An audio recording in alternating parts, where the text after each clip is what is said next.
All right. Good afternoon. Thank you so much for joining us today for an informational webinar on the Center for Dementia Respite Innovation CDRI grant program. We're really thrilled to be offering this opportunity again. We did this last year, was our first year in the center, and this is year 2. My name is Isabella Marini, and I am the Associate Director for the Center for Dementia Respite Innovation, and I really oversee the day-to-day management of the center. And today, the purpose of this webinar is really to help applicants understand what the key goals of our project are, what are the grant requirements, what is the required criteria, what are the measurements and outcomes, the application structure and procedures, and then we'll have a discussion around the budgeting template and the required in-kind contributions and match requirement. And then at the end, we will address any of the duplicative questions or maybe some of the more important questions that come through in the Q&A section. So please utilize that. The chat function is off, but you are able to submit any of your questions through the Q&A function. Anything that we might not be able to get to, or maybe we don't address during this call, we will take all of those questions, we're going to address them, and we will update the FAQ document that's already linked on the webpage, has some really good information based upon questions we received last year, but we'll go ahead and update those with questions from this year. So I'm going to start with some introductions to the CDRI team just very quickly, and then we'll go ahead and move into a high-level review of the request for applications, or RFA. And then we're going to review the actual application in the submittable platform. We're going to have a review of the work plan template, and then we will also have a review of the budget template and any of the financial requirements as well. As a reminder, the webinar is being recorded and it's going to be posted onto the center's webpage in the few days following today. So first, I want to formally introduce you to the CDRI team. The CDRI team is led by a combination of folks from the Alzheimer's Association, the University of Minnesota, and US Aging. We don't have any of our University of Minnesota folks right here on this call, but I do want to acknowledge Dr. Joe Gogler, who is one of the co-PIs on this project, and his team. Steph and Robin are really great contributors for the evaluation component. But I would first, and then I would like to kick it off, I should say, over to Dr. Sam Fazio for just a very quick introduction. Thanks, Isabella. And yes, welcome everyone. We're so happy to see so many of you here. Well, kind of see so many of you here. We can't see you, but I can see the numbers rising in the participants portion. So thank you for coming out to learn more about this great opportunity. So just to give you a little bit background, we received this grant from the Administration on Community Living to really make dementia capable respite available in communities across the country, and really through innovative models. So we're excited to see what you have planned for how you might reach those goals. It's a great opportunity to really impact so many people across the country. We saw some great applicants and awardees this first year, and really look forward to more in the second year. It's really exciting for me to be part of this and to be part of this award, as I started out in adult day 40 years ago, opening the first Alzheimer's specific day center in Illinois. And it's really nice to see this opportunity sort of come again and go full circle for me. So we look forward to everything that you have to offer, and we have a great team here led by Isabella to really help answer your questions and then provide technical support along the way for those of you who do get awarded. So thanks again for being here, and Isabella, I'll turn it back over to you. Just to highlight the rest of the staff that are here on the call. So we have Sarah and Katie from our US Aging team, and they are really supportive in the technical assistance component. So really helping make sure that our grantees have the best access to any type of resources and information, and that they're staying on track with their programs and what they set out to do. And then we also have More Blessing, Adina, and Matt here, and they are all three on our government grants team here at the Alzheimer's Association, and they're making sure that they're keeping you in check financially and providing any of that type of support that you need as you're thinking about crafting your budgets and what you might want to submit for your projects. And then Lauren and Lorna as well are with the Alzheimer's Association, and they're really helping on the CDRI leadership component and just supporting all of our initiatives as well. So with that, we are going to just go ahead and dig right in. We're going to start with the RFA review. So I'm going to put that onto the screen here and just briefly go over through this. If you have not already read the RFA, please do so. This is linked on alz.org/CDRI. It is a lengthy document, I do know, but it really has a lot of good information and details on what we're looking to fund, what the application is asking, and what you can and cannot ask from a funding component, and what types of expenses are allowable, and all of that stuff. So first, as Sam kind of mentioned, we are looking to fund local respite care providers, really looking to increase the availability and improve the delivery of person-centered dementia-specific respite care. And our center is really focused on innovation, collaboration, impact, accessibility, affordability, and sustainability. So looking at just some of the eligibility criteria, you must be located in the United States. You can be a for-profit or a nonprofit entity, and this does include state, local governments, faith-based organizations, community-based organizations, hospitals, higher education institutions, etc. If you joined us last year and you applied last year, some of this is going to look very similar. The basis of the program has not changed, but we did learn a lot in year one, and that allowed us to just make some enhancements to the scope of what we're funding, and also to the information that we're giving you on the onset to help make sure that you're successful. So with one of those being, you really need to envision having that bandwidth to expand and be prepared to provide these dementia-related respite services. Similar to last year, you do have to have that dedicated staff member to be leading the project, and this person should be engaged in all of the aspects of the initiative, be participating in all of our learning and education opportunities as well. I'm going to hang tight on the match. As you know, there is a required match component for this for you to contribute, but we will talk about that later on with our government grants team. And then really one of the more important components of this is being able to demonstrate what that need is in your community. So, I think we can all make assumptions of what those needs sometimes are, but how can you demonstrate that and prove that this is something that really is needed in your local community, and how are you going to meet those needs? And then the most important component I want to call out, and we will talk about the two different award types, but if you are applying for a pilot award, you must be serving clients within 2 months of the grant award.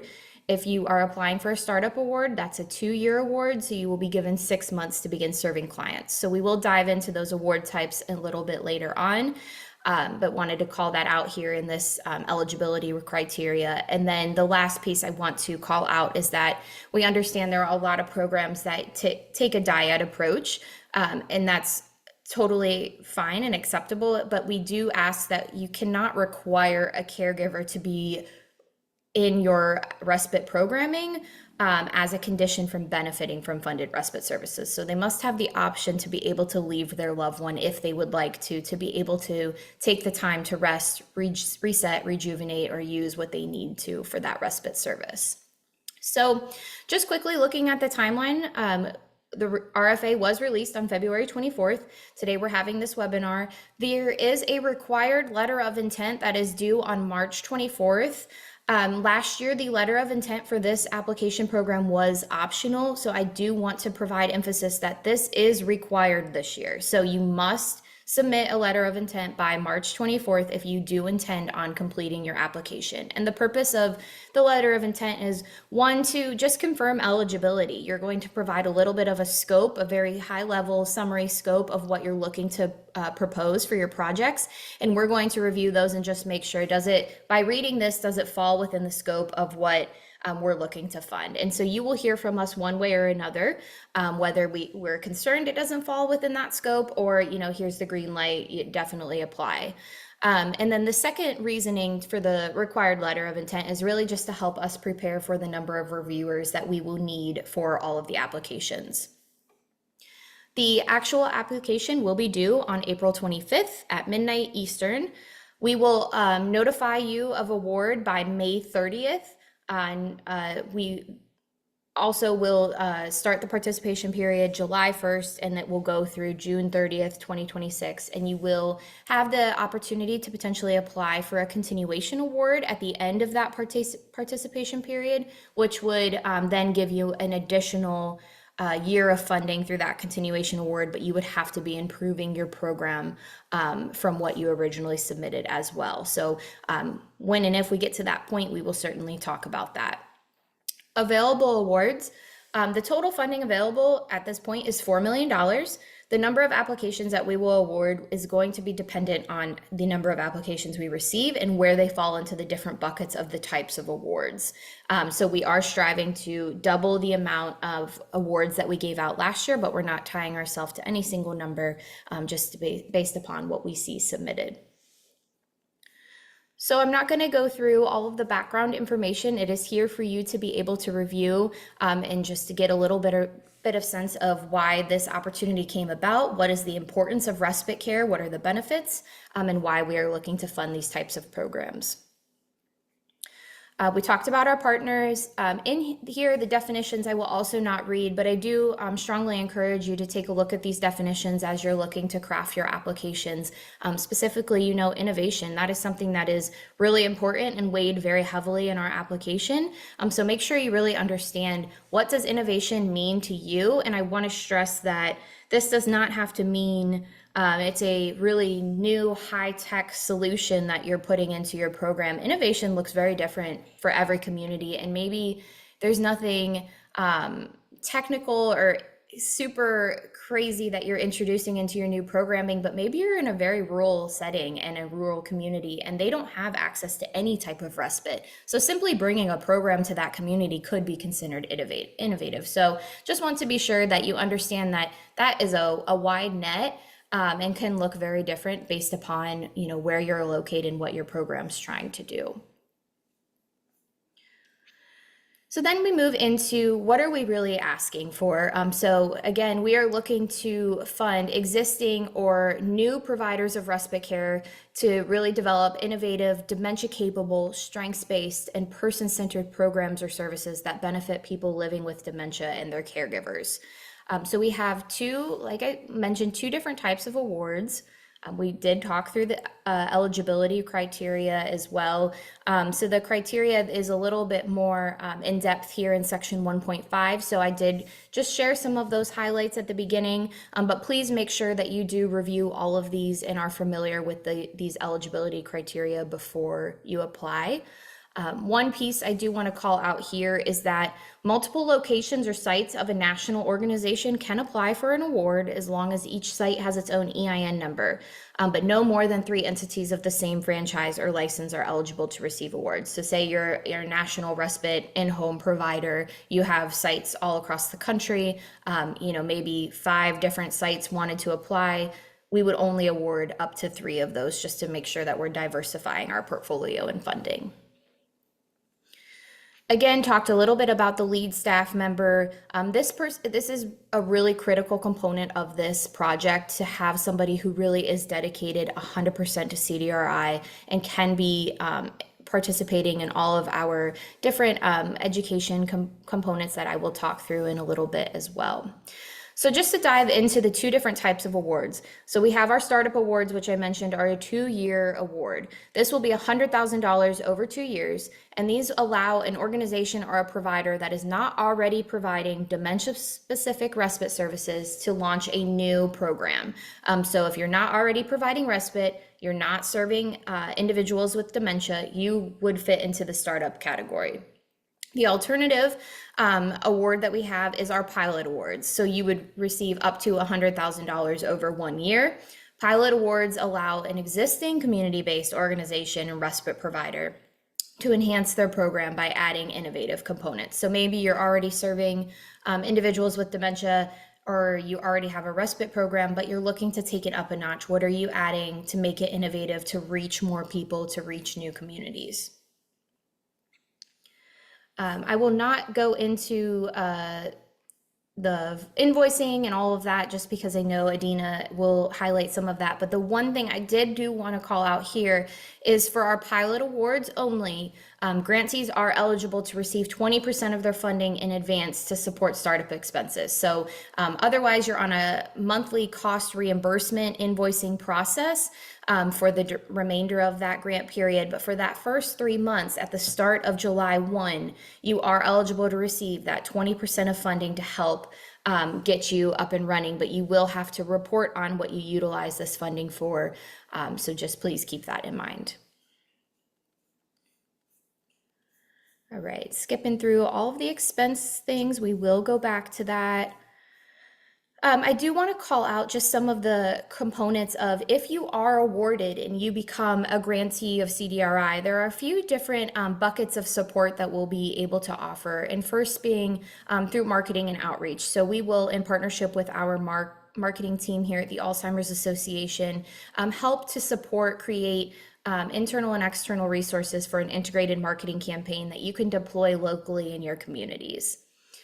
And then secondly, the most notably, I would say, would be the role of the technical assistant. So you, as a grantee, would be assigned a TA, and you'll be meeting with them monthly and work through a individualized TA plan that is built upon your work plan template that you submit with your application. And it's really just to make sure that we are staying on track with your goals, making sure that you are hitting the milestones that you set out to do, and then to provide any type of resources or just support on anything, any barriers, any challenges that you may be experiencing. And then as part of that TA support, we do host a technical assistance conference for all of our grantees to attend. And you'll again have another opportunity to have that one-to-one support, meet with experts in the field to really just kind of provide even more success for your programs.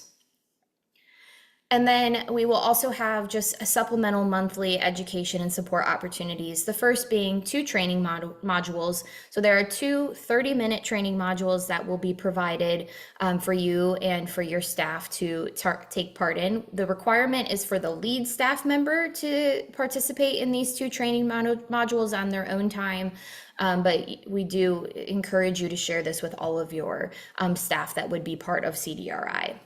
And then in addition to the training modules, we host a webinar every month. This would either be a Keys to Sustainability webinar, or it would be a learning collaborative peer-to-peer discussion. So the Keys to Sustainability webinars are really focused to help our grantees with developing and implementing their programs with service capacity and increasing their availability and sustainability in mind. And then our learning collaboratives are really focused on that peer-to-peer learning so that you can learn from one another and just best practice share. We have optional monthly office hours as well, just so that you have dedicated time and space to have access to a few CDRI leaders for any of some challenges, barriers, or maybe some celebrations that you want to share with the full team. And then we did talk about the yearly awardee TA conference as well. Just wanted to call out that we will fund for one person to travel to the conference through the Alzheimer's Association. If you would like an additional staff member to attend this conference, that is something your organization would need to cover, and not through CDRI funds, but other funding mechanisms. So in here, you'll see just a quick timeline of kind of where all of the webinars, the learning collaboratives, the training modules, where everything falls in the grant period.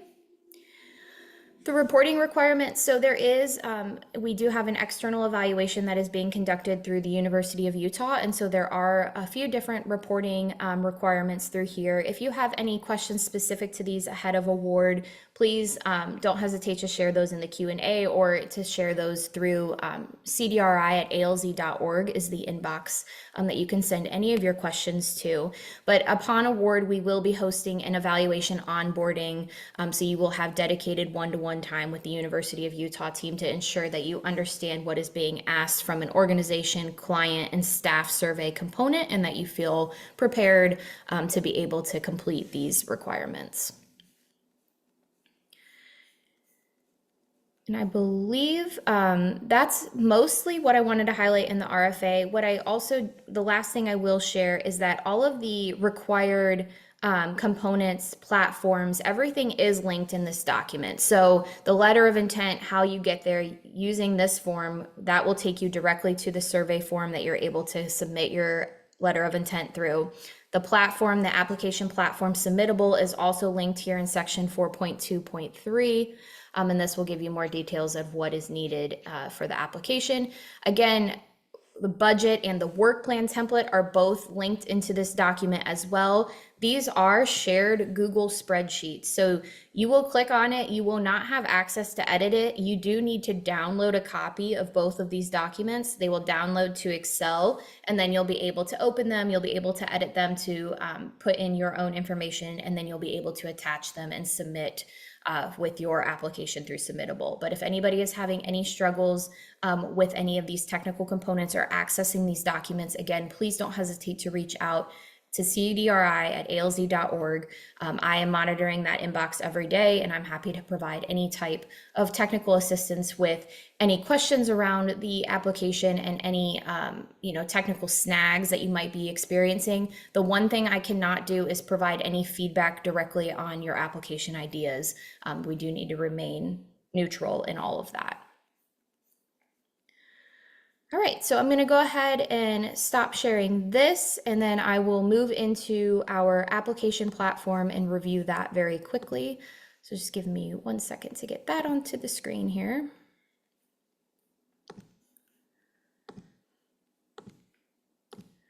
So when you first go to the application that is linked in the RFA, when you hit that link, it will take you to this main screen. I do want to call out that right now we do have 2 award opportunities happening simultaneously. Our main focus right now is on year 2. That is going to be the main bucket where there's the longest period of participation and the most awards available. However, we have this special awards opportunity that I'm not going to dive into much onto this call, but I will share that it is for programs that are able to make a multi-site impact across the country or within one state or within one community, and they get a 6-month participation period of funding. So this one is due on March 31st. By May 1st, the goal is that these folks are already serving up and running and getting ready to serve clients within the couple weeks of their participation date. So calling that out in case anyone is interested in that, but please know the scope of that program is a little bit different. It is a condensed time period, and there are a few more stipulations in place for that. But going back to our normal year 2 RFA, you'll get to this screen, you'll go ahead and hit apply. And when you open this, and excuse me, I should back up just 1 second. You will need to create a submittable account when you first come to this page to apply it for the first time. By submitting that or creating that account, you're able to start your application and save it, and you don't have to finish it all in one sitting. So you continuously can go back and forth and kind of just work on it until you're ready to submit. But you'll go ahead and you'll open this. You'll see, again, that eligibility criteria. And then we have this eligibility checklist and assurances. Now, this is something that you might not have seen if you applied last year, but this is, again, really just honing in on making sure that you are prepared and you know what is being asked of as part of this program. So you need to know what your state requirements are, and if you need to be certified based upon your proposed project, then you need to be able to do that. Having the lead staff member demonstrating capacity to provide the respite services and that the needs of those communities that you're looking to serve. Accessible respite services, including considerations for those individuals that might have disabilities or other accessibility needs. Being prepared to commit to timely and transparent reporting on all of your respite service activities, challenges, and successes. That pre-existing need within the community for your program. And then that time frame. So for pilot awards, being able to serve clients within 2 months of the start of the period. And then for 2-year awards, being able to start serving clients within the first 6 months of your participation period. It is important and crucial that you have standard operating procedures in place for your project. Now, the caveat to this question, I will say, is that those procedures and policies need to be in place by the time you are serving clients. So maybe you're a startup award and you have not created those policies and procedures, but you will be doing so in that first 6 months. You technically can answer yes to that. That is what we're looking for. And then making sure you have the adequate financial and administration systems in place to manage the federal funding. So once you go through all of those questions, go ahead and hit next, and then it'll open it up to the application for you to go ahead and apply.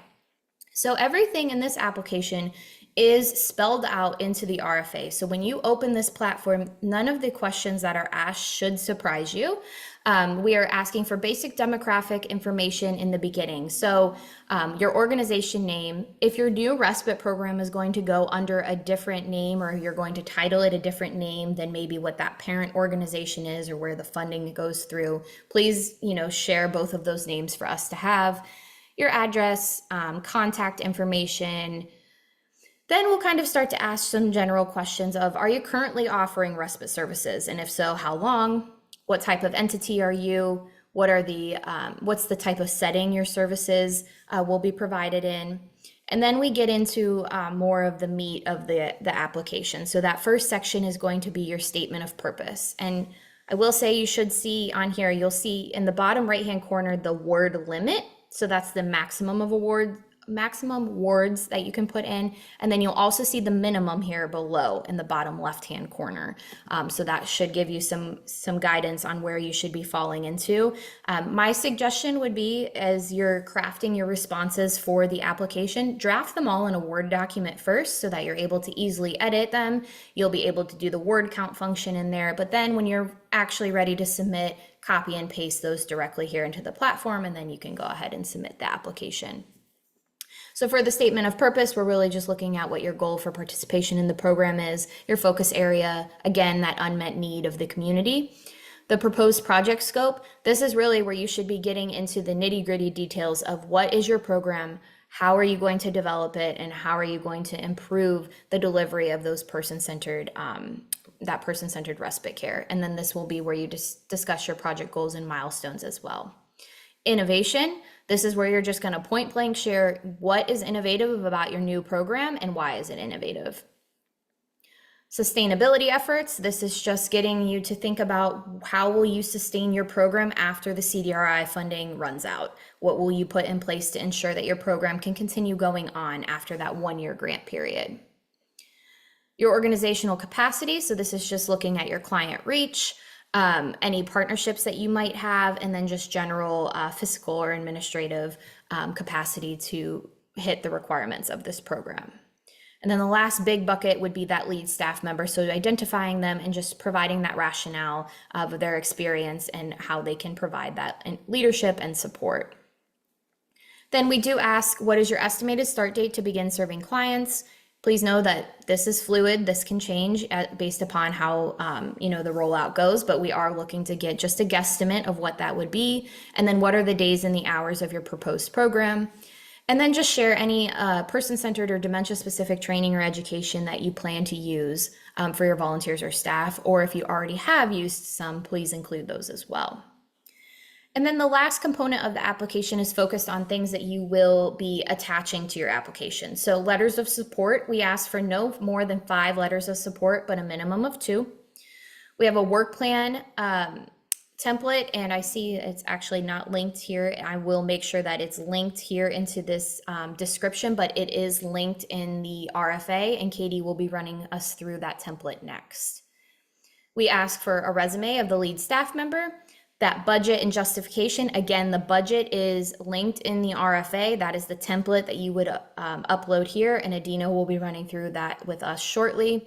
Your W-9, and then if you are required to have state licensure, if you already have that in place, please make sure that you attach that here as well.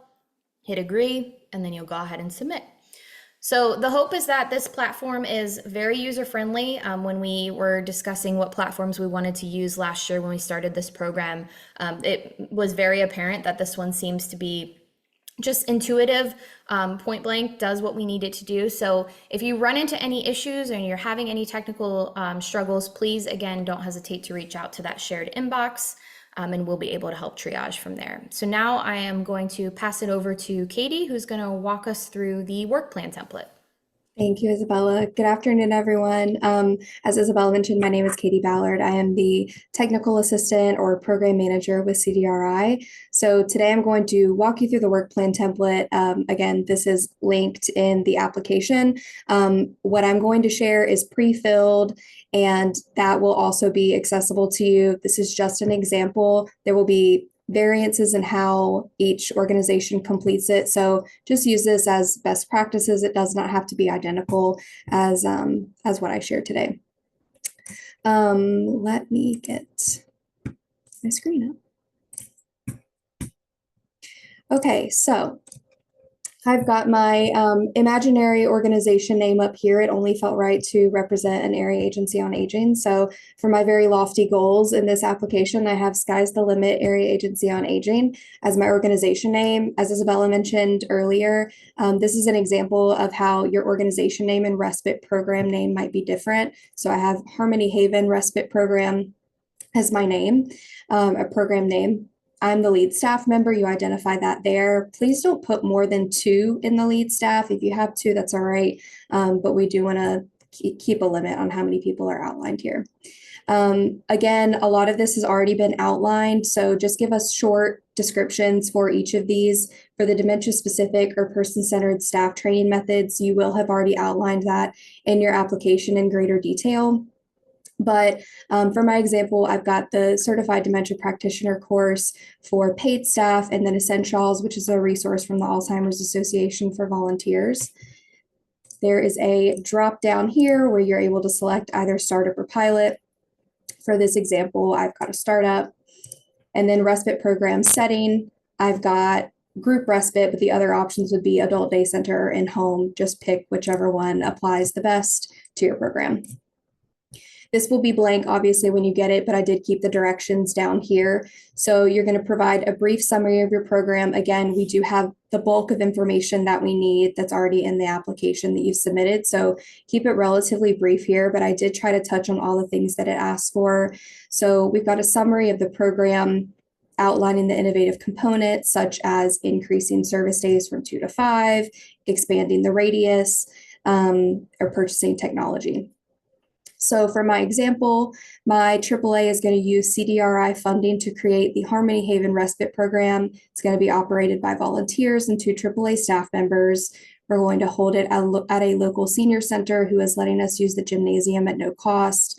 It is in this town center of a rural community. I've got my hours of operation, days of the week. Caregivers are able to drop off their loved ones in the respite program and leave and attend to whatever they need to attend to. I've got the outline of the innovative components here. Again, as Isabella mentioned, look at the RFA and how that is defining innovation, because for this program as a startup, something like this doesn't exist already, and that's why it's innovative. I have some outlined programmatic components such as art therapy, group exercise, animal assisted therapy, and that will be partnering with a local nutrition program to provide discounted lunches for participants. The other component is the sustainability. You can give a brief overview of your sustainability efforts and what you're planning for afterwards. So I just have briefly that will apply for local and state grants, organizing fundraising campaigns, and if needed, implement a fee-for-service structure on a sliding scale. So we'll scroll down here. You've got your goals and action items. You've got the directions here. This is another drop down where you're able to select one or the other. And we've got our definitions of each. For all intents and purposes, your action item is the same thing as an objective if you prefer to refer to it that way, but we'll be outlining them as action items. For the activities, these are the naming any key actions that need to be implemented in order to achieve the outcomes of the proposed projects. And then you've got the details. You may not need this for every single action item or goal that you outline, but if you do and you want to provide any more details, I'll give you examples on what that looks like. So for the goal, again, you can do this differently if you want to put it in different colors. We just need some way to indicate that this goal is overarching and all of the action items fall underneath. Yes, Sam? Okay, Sam, you have your hand raised. I don't know if you wanted me to stop. I'm sorry, I made a mistake. Okay, that's all right. Just wanted to make sure I wasn't ignoring you. So that's overarching. We have the action items underneath, and I do have this, black bar here. Again, doesn't have to be identical to that, but we just want to outline more so the timeline of the action items underneath. I will not go through this entire thing, but again, if you want to use this as an example for how to break down all of the items that you'll need to complete, feel free to reference, and you'll have this available. So the first thing is becoming compliant. I'm in North Carolina, so we use that as the example. Becoming compliant with North Carolina group respite requirements. I did add detail here that is compliance with my Department of Aging and Adult Services group respite service standards. That includes the zoning, the fire safety, health codes, all of the things for staffing and volunteer requirements. And again, the sky's the limit, so I'm hoping to get this done in about 2 months. And then I'll move from there onto each action item that I need, really with the overarching goal that I have listed here, which is a goal start date of November 1st. And then I sort of have a brief summary of all the components that are going to fall into the action items under here, like compliance, volunteers, staff training, etc. So same thing on the next goal. I've got that my next goal is open to the public, serving a total of 15 participants per session, starting with 5, increasing by 5 every 2 months. Yours may not be that convoluted, but if you've got sort of a soft launch or a slow start, you can break it down this way if you need to. So then for my last goal, you're obviously seeing, if you've used a Gantt chart before, you're seeing that we're moving our X's and where we're indicating the months that we'll get all of this done. This is moving along throughout the grant period. And the sustainability is coming towards the end in this example. You certainly can start these earlier on in the grant. The sooner the better that you start thinking about this. But again, for this example, I've got some items laid out that I'm going to begin applying for external funding sources, organize for awareness months that might be coming up, continue to build local partnerships, see if we can get donated supplies and things of that nature. So that is the example. Isabella, anything else? No, I think that's great. Thank you, Katie. That example will be linked in the template, the general work plan template that you can have as reference, and it'll also be linked with the recording onto YouTube that is posted following the next few days. So with that, we will go ahead and turn it over to Adina, who's going to run us through some of the more financial components of the program. Good afternoon. I'm going to go through an overview of some of the information in the RFA in the funding section, and then we're going to do a walkthrough of the budget template. So I'll go ahead and share the RFA again.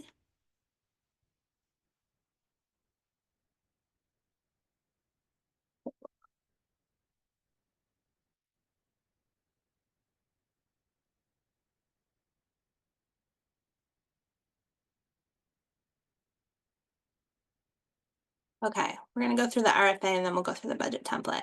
Okay, so again, referencing section 2 of the RFA, please make sure that you read it over in detail, but just to kind of highlight some of the information, as Isabella mentioned, this is going to be monthly invoicing and it's cost reimbursement, with the exception of the pilot awards can receive the 20% upfront for the first 3 months. However, the same reporting requirements will be required at the end of the 3 months for that 20%. So please make sure that you read through all the information carefully and are confident that you're able to adhere to the requirements.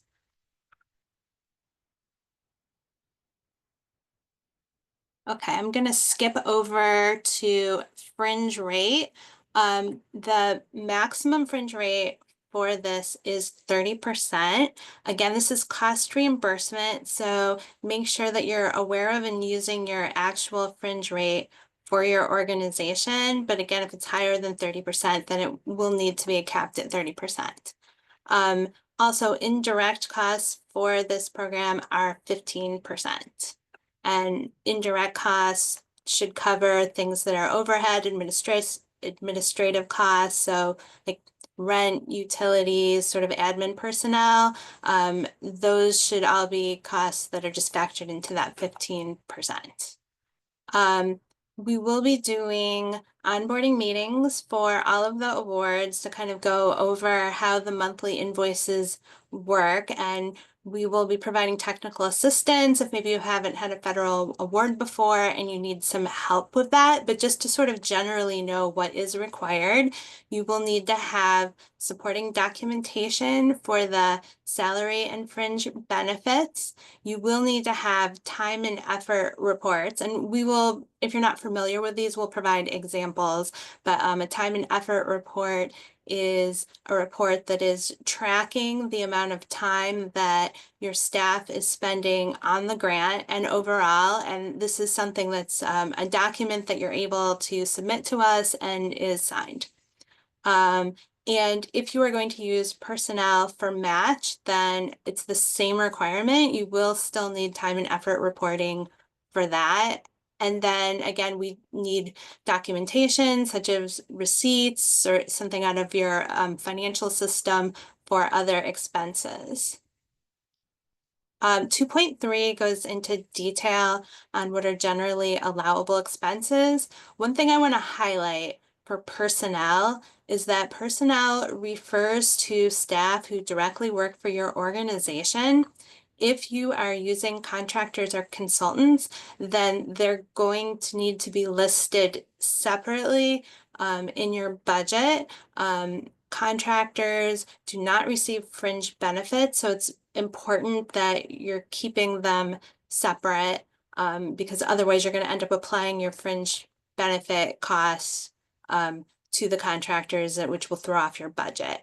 Also, if you have costs that are related to hiring and training staff or volunteers for your respite program, then that's allowable. One common example would be for background checks. And then kind of, I won't go through everything, but there's some description here on outreach and engagement and technology. I do want to note that there's some specifics on technology and what would be allowable. So really think through what you think you would need in your initial application for that. Again, transportation, program materials, marketing, education and training. Again, we have another section sort of highlighting what is a consultant or a contractor to make sure that you're thinking through the difference of that versus staff. All right. Then I'll just briefly go through some funding limitations. Again, it cannot be used for research or additional evaluation. Your funds need to be used for the program. There cannot be double dipping with other federal funds, and anything related to capital, rent, or leasing costs is not allowable as a direct cost. Again, this should be just factored into your indirect. There are situations where it would be allowed to use for match, particularly if, let's say, what you're paying is below market rate, is sort of in kind, and you have documentation for that. Okay, again, we're highlighting contractors again, so please be mindful of that. We're asking that there be really a purpose if you're using contractors as opposed to staff. Whenever possible, you should be using program staff. All right, and then the next section, oh, I do want to highlight for the conference, just I know Isabella already covered this, but just as a reminder, cost for the conference should not be in your award budget. The cost for the person that is being covered will come out of the overall budget, not your award budget, so you don't need to list it. And if you are choosing to send other staff, then that's not an allowable cost for this grant. You'll have to find a different way to fund them.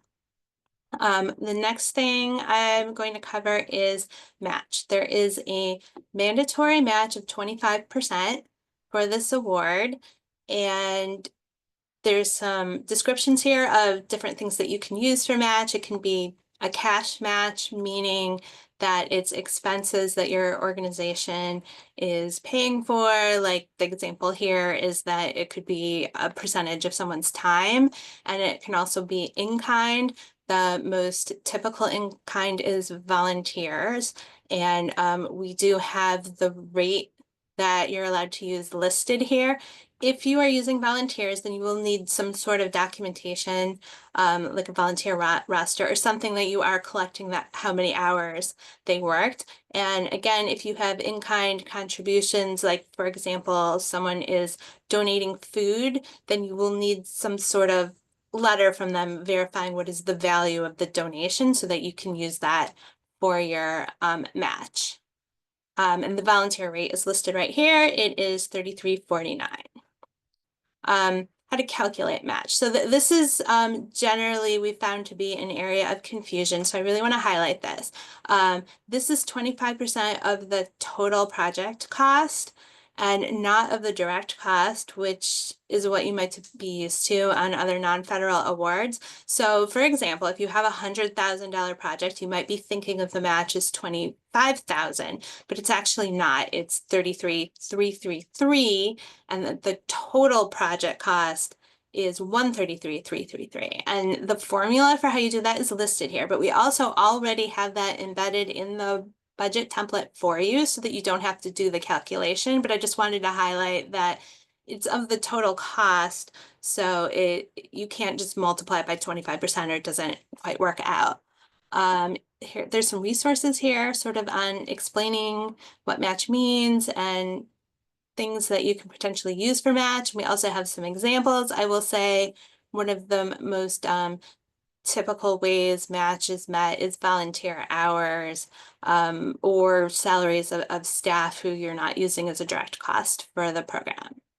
All right, and that pretty much covers what we have in the RFA. So what I'm going to do now is I'm going to share the budget template and we're going to do a quick walkthrough of that.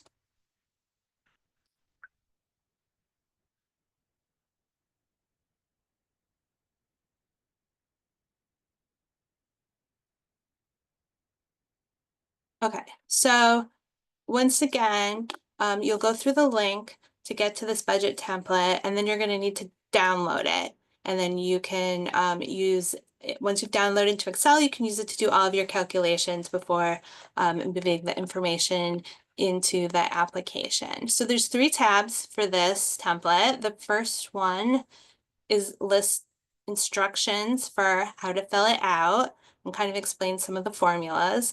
And then there's a tab for the budget and there is a separate tab for the match. So I'm going to go through the budget first.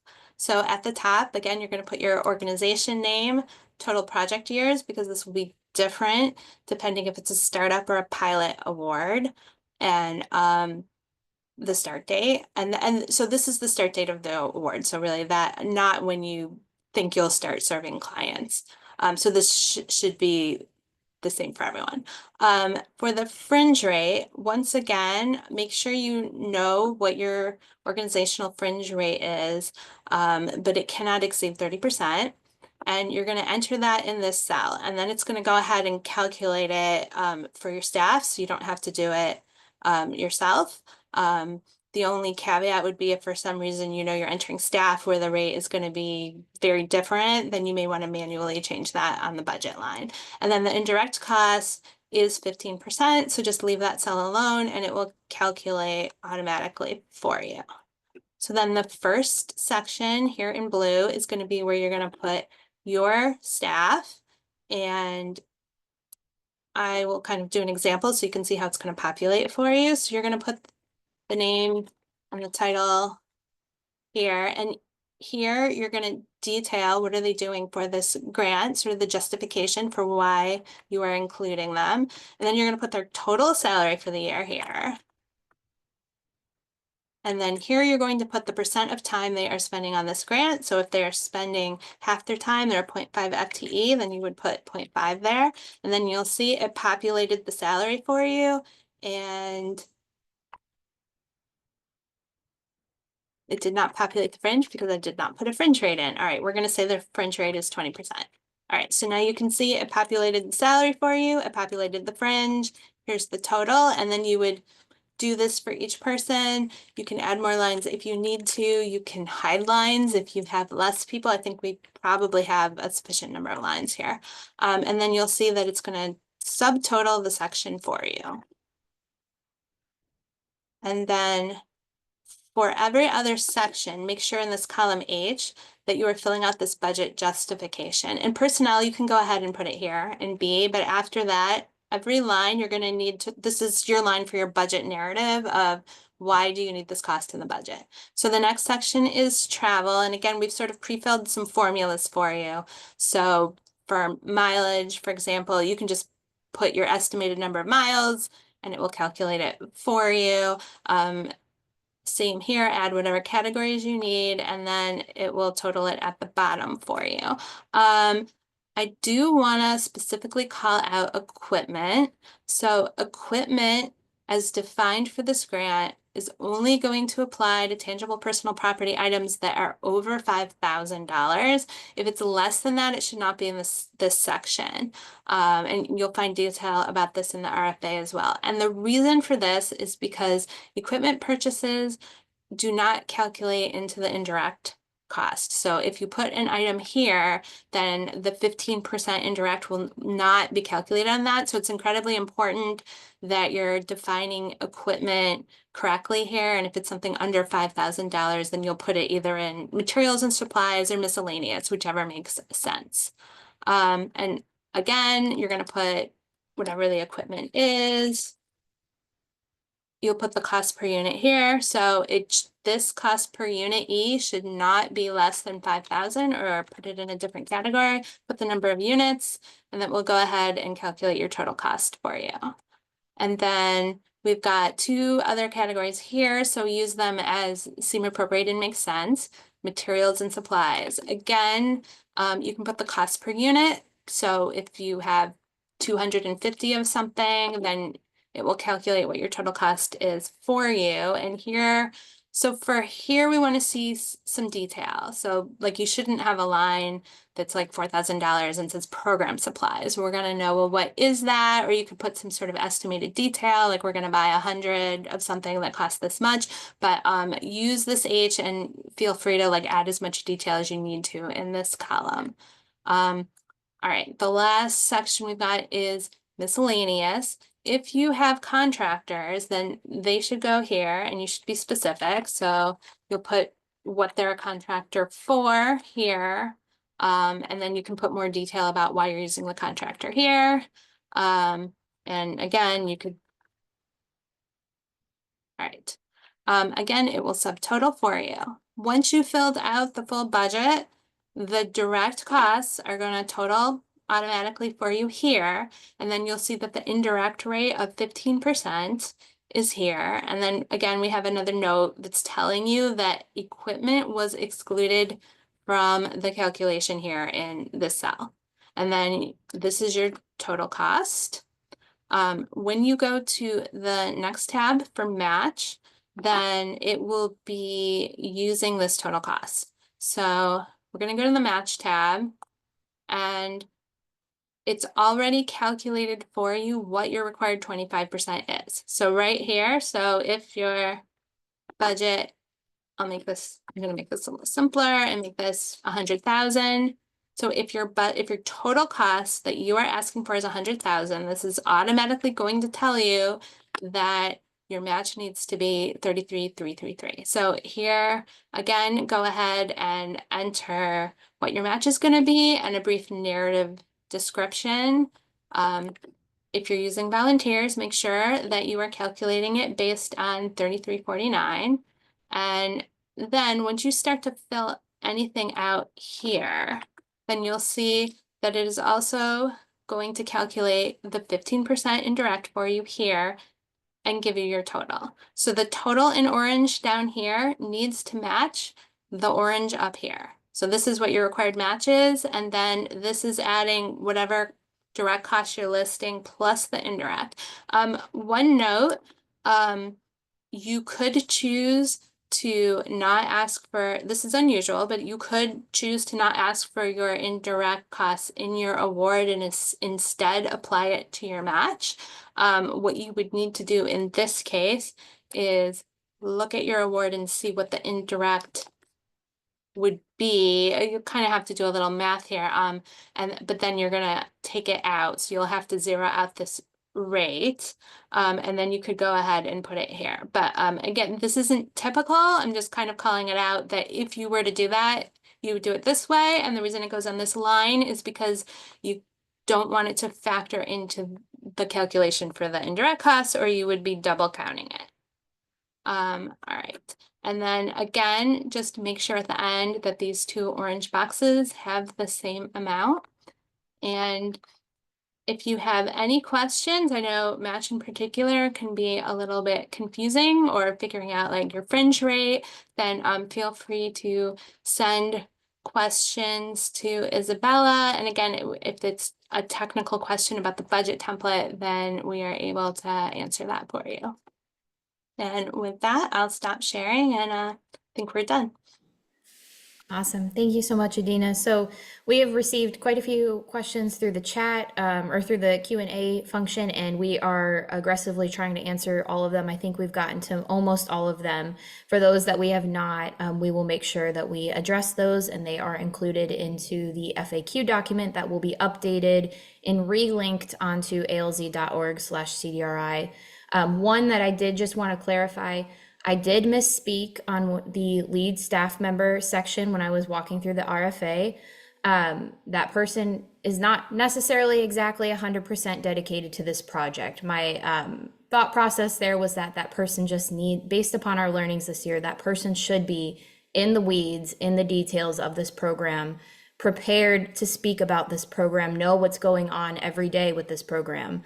But technically, their time does not have to be allocated any more than 50% for the pilot awards. For the startup awards, we do strongly encourage this person be allocated 100% to this program because of what it takes to get a new respite program up and running.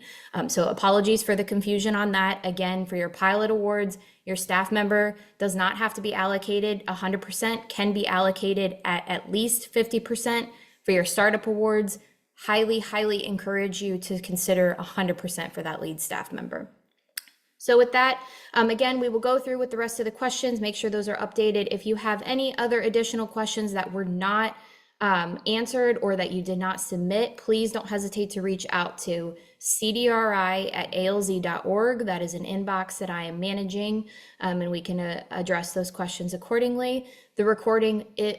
The webinar is being recorded, and it will be posted onto the webpage within the next week, hopefully sooner. But with that, thank you all so much for joining us, for your time and your participation, for your interest in this program.